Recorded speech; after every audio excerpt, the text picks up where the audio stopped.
সুপ্রিয় শিক্ষার্থীরা, এখন আমরা শিখব দ্বিপদী বিস্তৃতির কিছু শর্টকাট টেকনিক। দ্বিপদী বিস্তৃতিতে আমরা যদি একটি বিস্তৃতি লক্ষ্য করি, এখানে আছে a প্লাস বি, এর উপরে পাওয়ার কত 7। এটার বিস্তৃতিতে আমরা প্রথমে সহগ লিখি 7c0, এরপরে প্রথম যেটা থাকে তার উপরে এইখানে যে পাওয়ারটা থাকবে সেই পাওয়ার থেকে শুরু হবে এবং এর পাওয়ার এক এক করে কমতে থাকবে।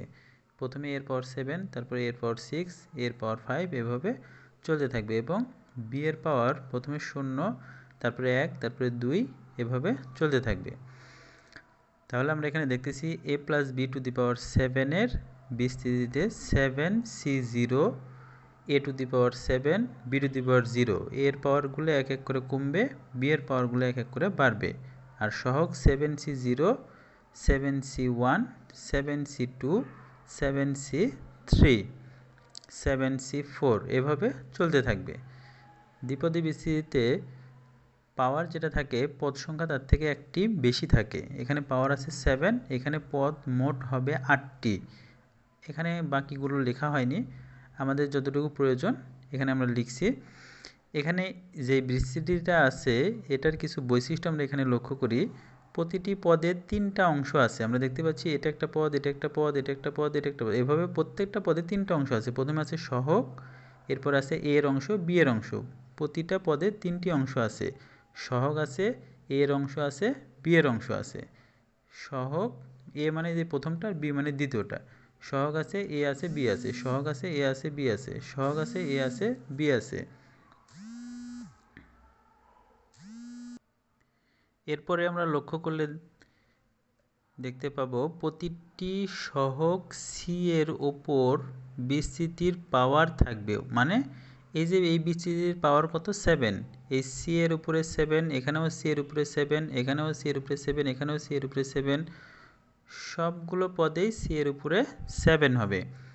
এরপরে নিচে 0 থেকে শুরু হবে, মানে প্রথম পদে সি এর নিচে থাকবে 0, তারপরে সি এর নিচে থাকবে 1, তারপরে 2, 3, 4, এভাবে চলতে থাকবে। এরপরে এ ও বি এর পাওয়ারের যোগফল মোট পাওয়ারের সমান হবে।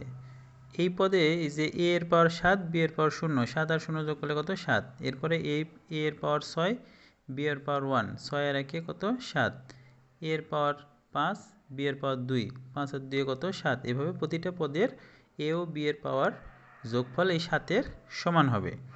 এরপরে বলা হচ্ছে যত নম্বর পদ সহগ সি এর নিচে তার থেকে 1 কম থাকবে। তার মানে এইখানে আমরা দেখতে পাচ্ছি এটা 2 নম্বর পদ, 1, 2, 2 নম্বর পদে সি এর নিচে আছে 1, এটা 3 নম্বর পদ, নিচে আছে কত 2, এটা 4 নম্বর পদ, নিচে আছে কত 3। যত নম্বর পদ নিচে তার থেকে 1 কম থাকবে। তাহলে এই যে এটা 1 নম্বর, 2 নম্বর, 3 নম্বর, 4 নম্বর, 5 নম্বর, এভাবে যে পদগুলো আছে এই পদগুলোর সাধারণ পদ অর্থাৎ যে কোনো পদকে প্রকাশ করার জন্য দ্বিপদী বিস্তৃতির একটি সূত্র আছে, a plus B to the power n এর সাধারণ পদ বা r প্লাস 1তম পদ, অর্থাৎ দ্বিপদী বিস্তৃতির সাধারণ পদকে বলা হয় r প্লাস 1তম পদ। এটাকে tr প্লাস 1 লিখে প্রকাশ করা হয়। এইখানে এই পাওয়ার যত থাকবে সি এর উপরে তত হবে। যত নাম্বার পদ, কত নাম্বার আর প্লাস 1তম পদ, তাই এখানে 1 কম অর্থাৎ আর। আর এ এর উপরে হবে এই দুটার বিয়োগফলের মান, বি এর উপরে হবে নিচে যেটা থাকবে সেটা, বি এর উপরে কি হবে নিচে যেটা থাকবে সেটা। আমরা এখানে একটু লক্ষ্য করলে দেখতে পাচ্ছি এ এর উপরে আছে 7-এর থেকে 1 বাদ দিলে কত 6, নিচে 1, বি এর উপরে 1, 7-এর থেকে 2 বাদ দিলে কত 5, এর উপরে 5, বি এর উপরে এর নিচের 2, 7 থেকে 3 বাদ দিলে 4, এর উপরে 4, বি এর উপরে 3। তাহলে a plus B to the power 7 এর যদি আমরা শুধু তৃতীয় পদ চাই তাহলে আমরা কি লিখব, এই পাওয়ার 7 আছে তাই আমরা এখানে 7 লিখব। সি তৃতীয় পদ জন্য নিচে 2, এর উপরে হবে 7 মাইনাস 2 অর্থাৎ 5, বি এর উপরে হবে 2 এবং এই 5 আর 2 যোগ করলে পাবো আমরা এই মোট পাওয়ারের সমান। এরকমভাবে আমরা যদি বলি যে a plus B to the power 10 এর চতুর্থ পদ, চতুর্থ পদ। তাহলে কি হবে, ওপরে 10 নিচে সি, চতুর্থ পদ নিচে হবে কত 3। এরপরে এ এর উপরে হবে 10 - 3 7, বি এর উপরে হবে কত 3। এভাবে আমরা যে কোনো পদ লিখতে পারবো। একই রকমভাবে যদি আমরা বলি এর 5তম পদ, 5তম পদ, তাহলে 5তম পদ কি হবে, উপরে 10 সি নিচে হবে কত 4, আর এর উপরে হবে 6, বি এর উপরে হবে কত 4। এই নিচে যেটা আছে এটা বি এর উপরে, আর 10 থেকে 4 বাদ দিলে কত হয় 6, এই 6 হবে এর উপরে।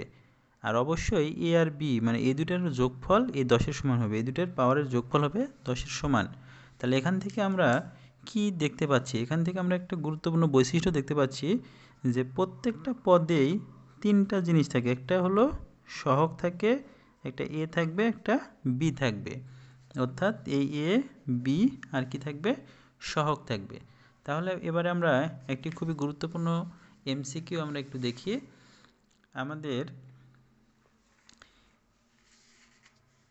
এইখানে দেখতে পাচ্ছি আমরা 2x + 1 / 6x এর উপরে পাওয়ার 10 এর বিস্তৃতিতে x বর্জিত পদ বের করতে বলছে। তাহলে আমরা এমন একটা পদ চাই যেই পদে কি থাকবে না, x থাকবে না। তাহলে আমরা জানি যে কোনো পদে 3টা অংশ থাকে, সহগ, প্রথম অংশ, দ্বিতীয় অংশ। এখন আমরা এমন একটা পদ চাই যেই পদে কি থাকবে না, x থাকবে না। তো এখন আমরা একটু আগে দেখলাম যে এই যে এখানে যে পাওয়ারটা আছে 10, এই পাওয়ারটা এই দুটার উপরে ভাগ হয়ে যায়, অর্থাৎ এই দুটার পাওয়ার যোগ করলে হয় 10।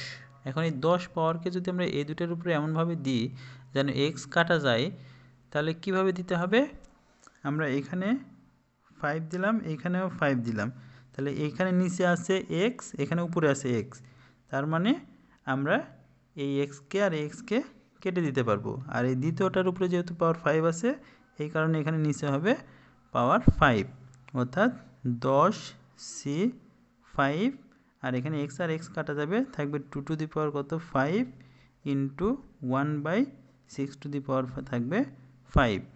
তাহলে এটাকে আমরা যদি সমাধান করি তাহলে আমরা পাবো 28 / 27। একই রকমভাবে আমরা যদি বইয়ের একটি এমসিকিউ করি, যেমন এটা হায়ার ম্যাথ বই পৃষ্ঠা নাম্বার 231, উদাহরণ 6 দেওয়া আছে x + 1/x² উপরে পাওয়ার 6 এর বিস্তৃতির x মুক্ত পদ বের করো। তাহলে x মুক্ত পদ আমরা বের করতে চাই, তা আমরা জানি যে কোনো পদে 3টা জিনিস থাকে, একটা হচ্ছে সহগ, তাহলে সহগে কী হবে, এখানে পাওয়ার 6 আছে, তাহলে 6 সি নিচে কত হবে ওটা আমরা পরে লিখতেছি। এরপরে থাকবে x মানে এই প্রথম অংশ, এরপরে থাকবে 1/x² এই দ্বিতীয় অংশ। এখন এই 6 পাওয়ার এই দুটার উপরে এমনভাবে ভাগ হয়ে যাবে যেন এক্সটা কাটা যায়। তাহলে আমরা যদি এখানে পাওয়ার 4 আর এখানে পাওয়ার 2 দিই, তাহলে এখানে আসবে x⁴, এখানে x⁴, তাহলে এই দুটা কেটে যাবে। তাহলে দ্বিতীয়টার উপরে যেহেতু 2 আছে, এই কারণে এখানে নিচে হবে কত 2, তাহলে এইটা আর এটা কাটা, তাহলে আমাদের থাকবে 6c2, তাহলে 6c2 এর মান হবে কত 15। তাহলে এইটাই হলো আমাদের x মুক্ত পদ বা x বর্জিত পদ। তাহলে আজকে এই পর্যন্তই, সবাইকে অসংখ্য ধন্যবাদ।